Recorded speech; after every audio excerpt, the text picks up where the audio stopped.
fuck themselves with my feet, but not him. Oh, wait. To like completion. Wait.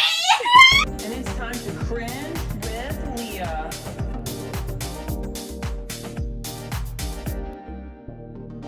So, welcome back.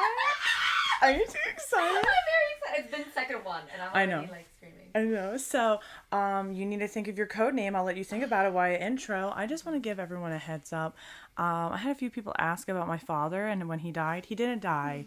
I think I said it wrong. He just wasn't in my life at that point too much because he had his own things going on. And we love Daddy Dave.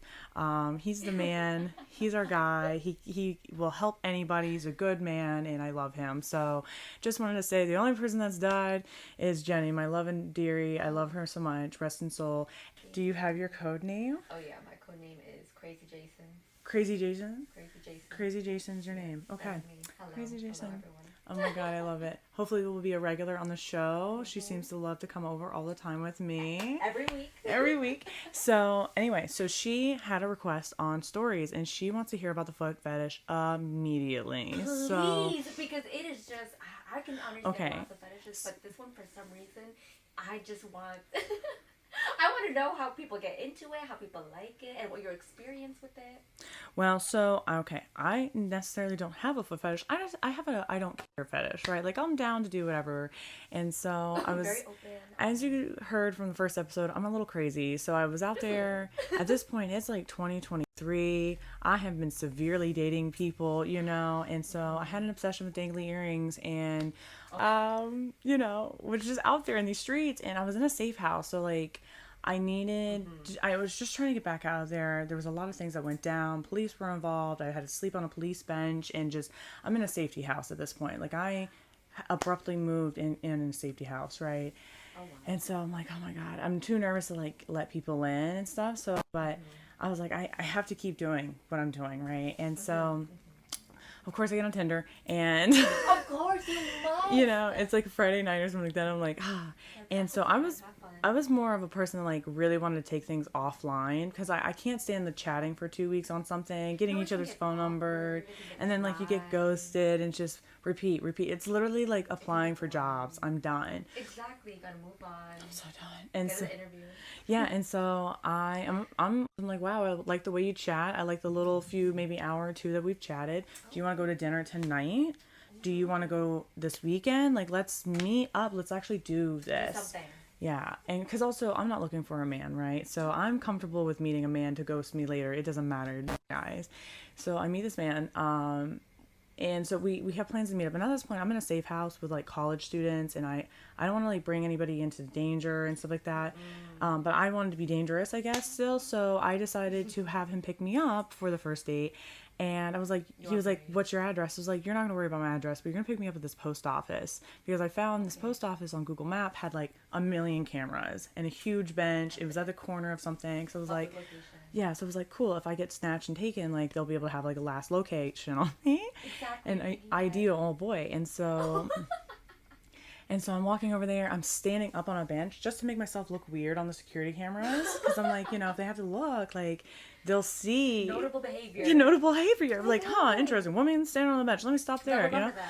Exactly. And so I see a police officer, and I'm like, cool, he'll see me on the dash cam, too. And then I see a car turn in. Now, this is New Jersey, right? So everything is a one-way to get in and a one-way to get out.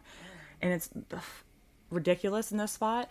And so he pulls in, I hop in the car, and he's like, why were you standing on a bench like a crazy lady, and why did you have me pick you up at a post office? Like, you're already weird, like, white lady, like, what's wrong with you, you know? And so he is like caught up in the conversation talking to me, and I see him back up. I'm like, oh, you shouldn't do that, but it's not busy. So I'm like, just might as well just keep going at this point because you're already like in the mess of it. And it wasn't like no one was coming in. Okay. It's a post office after hours, you know? So he turns out, he realizes, he was like, oh shit.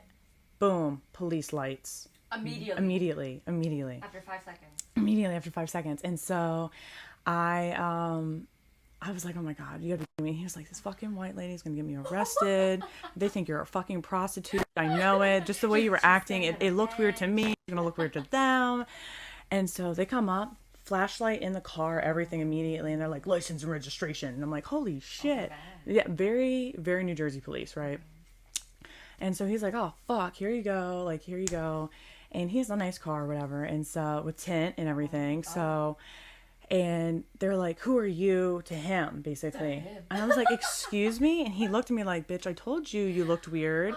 And so I was like, "Excuse me?" He goes, "Yeah, what are you two doing tonight?" And I was like, we're going on a first date, and this is kind of interrupting the vibes right now. Literally, they tossed back in the information like, "Fine, have a nice night." Okay. So they thought I was a prostitute, I think. And so Definitely. so we go out to great Mediterranean food, and this is why I love just dating around all the cultures and everybody. I just love everybody because you know what? You enjoy I things, enjoy company. I wouldn't have found the restaurant we went to, and it was so delicious. Like, it was so good. And so we're talking over this candlelight dinner, and dinner's nice. You know me, I want to have some sex because I'm a whore. And so I'm like, you can come back to my house. You and your dangly earring can definitely come back over. And so, and you know, everything was going great. And I want to say, like, we'll talk more about like what happens next part in like different parts, but because this relationship spirals into something like bad, like not bad, but like very quick and one and done and over, right? What? And so, but I'm just gonna tell you the first date because the first date. I'm so invested. So so the first date, we're eating, we're having a great time. I bring him back to my place, of course. Now, mind you, I have borrowed furniture, and I have a metal frame on in a mattress in the safe room. Like, it's safe as the house. Like, it's nothing fancy. And like I'm trying to explain to him like there's a lot going on in my life, stuff like that. I have 2 phones from work behind you, and he's like, "You look like a drug dealer. There's a lot of weird flags with you. I don't know if I should come up." And I'm like, "You should." And so. You know, I'm investing, as I was talking about in the first episode. I like to vest people in. So we're getting down to the dirties. I'm reaching for the condom. And next thing you know, I just feel my entire foot in his mouth. Oh! I'm not talking about a few toes. Wait, what do you mean? So out of the blue, it basically had my back turned to him. Like, I was reaching for the condoms, like, you know, like reaching because I'm a good girl and I want to make sure we're safe. And I was grabbing the you know, the million condoms I had, a variety pack, just pulling the one I thought out for my girl tonight. You know, after a nice long cunnilingus, you know, session, I was reaching for the condoms to give him the dirties that I knew he needed, and I feel my entire foot. Okay, wait. I need to know because from previous experience, usually people talk about what they're into, like during the dinner. Well, we did a little bit during the dinner. We did, but like he didn't mention like, "I'm gonna suck your toes, bitch." You know, like no, because I think people are so put off by toes that like they just feel it first kind of vibe. And here's the thing, that was really my kind of first time popping the toes in the mouth. I feel like people have nippled on my feet, but like no one's really like sucked the whole goddamn fucking foot. Yes. Like, I mean, the pad of my foot was in this man's huge mouth, and he's like, "Oh, yes." Wait. Yes. Okay, so how did you react? So, because I turned around, I'm like, "Oh, shit." And he was like, "You know, you like it?" Like, giving me the eyes, like, "You like it?" I was like, "All right, no problem." So that's when he's like, "All right, cool." And he just starts nibbling each toe. Like, he was just like, "Perfect, thank you so much." Because I have nice feet, and luckily they were polished at this point, you know. But mind you, I was working in like heavy metal like factory with these like steel toe metatarsal guarded built-in boots every day. So I was getting pedicures because if not, I was disgusting. Like, I mean, they were hot. These boots were like 15 pounds, and I'm just click-clocking around the warehouse, man, like, "Yeehaw, motherfuckers." So luckily I had my feet done, and he was... You were getting pedicures? You were taking care of them? Well, and that was the appeal. So that's when the foot fetish got better for me, because I used it to my advantage. Because so when we broke up, I was like, "You know what? You go suck your best friend's toes. I'm done with you. Fuck you, motherfucker. You ain't gonna have these feet no more." So they're a valuable item. Well, listen, I was going Snapchat with my toes and at the parlor, like, "How you doing?" Because again, I'll have fun with you back. It don't matter. It's for my feet. Like, who cares? Would he want to take it further? What do you mean? With the feet. Like, fucking with your feet? Yes, with the feet! I have had other people fuck themselves with my feet, but not him. Oh, wait. To, like, completion. Wait.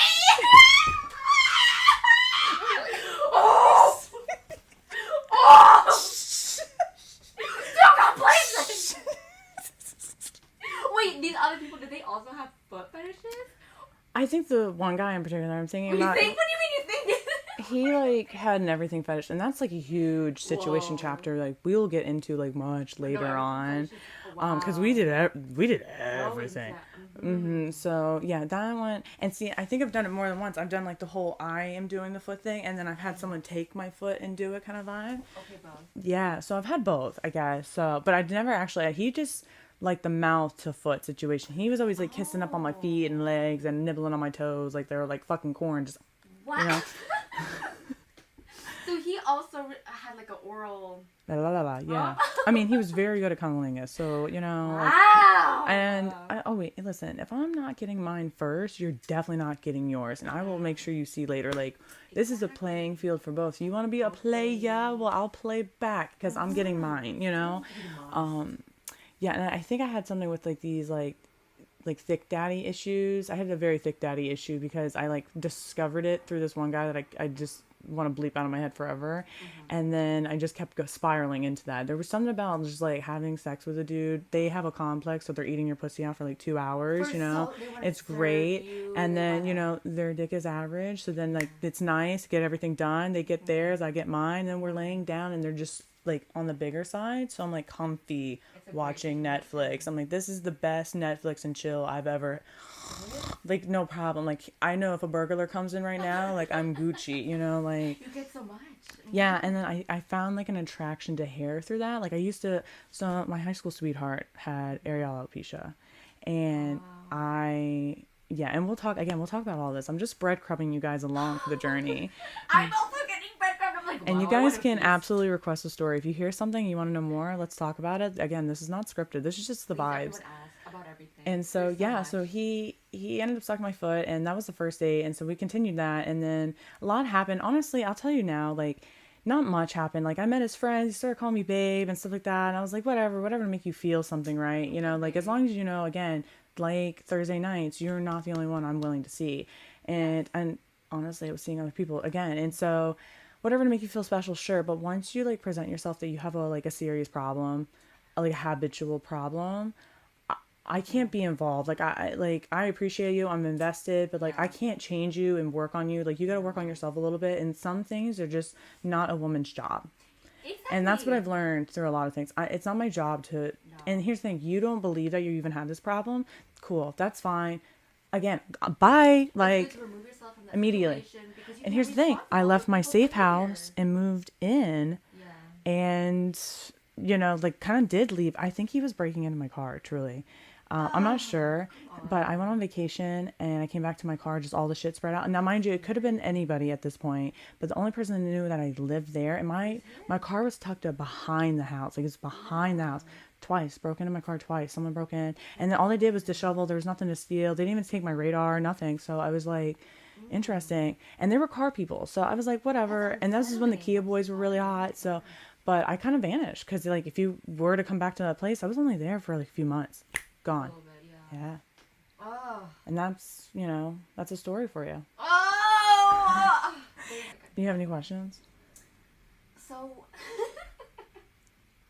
with this man,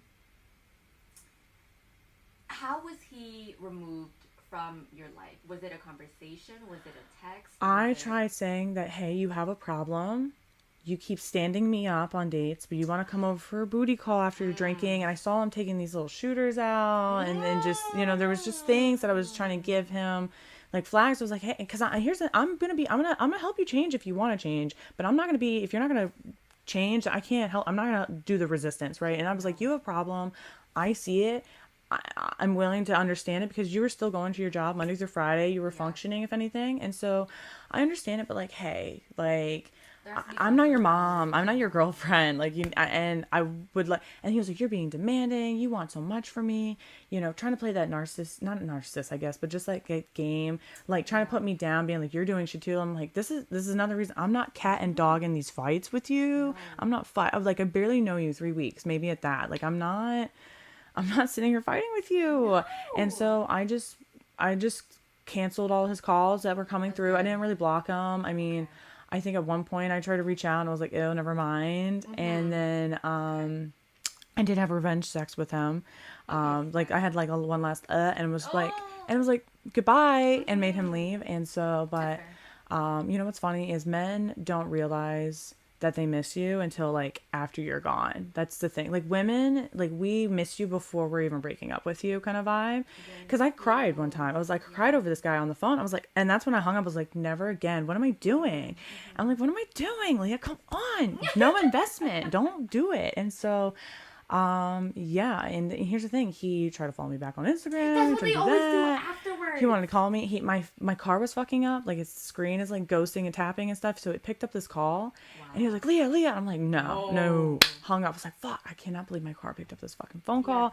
And that's when I was like, block the number. It's in the graveyard, which, you know, we have shown you. I have a graveyard of contacts that I know not to pick up, like 3 little gravestones. And from the dead. We don't talk to the dead. So if you're in my graveyard and you text me, just know you will not get a text back, but I saw it.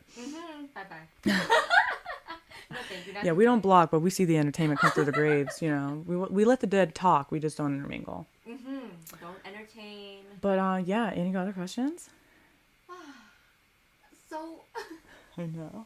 No lingering feelings about this man. You were able to get over the situation. Never had them. I had them. Like, yeah, like you were so much fun. Again, you're so much fun, but like listen, Thursday nights so much fun, and I had to see him again after all of it. Like, because he was a part of a social group that I was in. He entered me into a social group, which we will talk about. We were talking about a little breakfast, you know, it's drama. But like, honestly, I'm just kind of waiting for those like dirty little secrets to come out. People are requesting that I post a certain video up. Don't worry, I'm gonna post that at some point.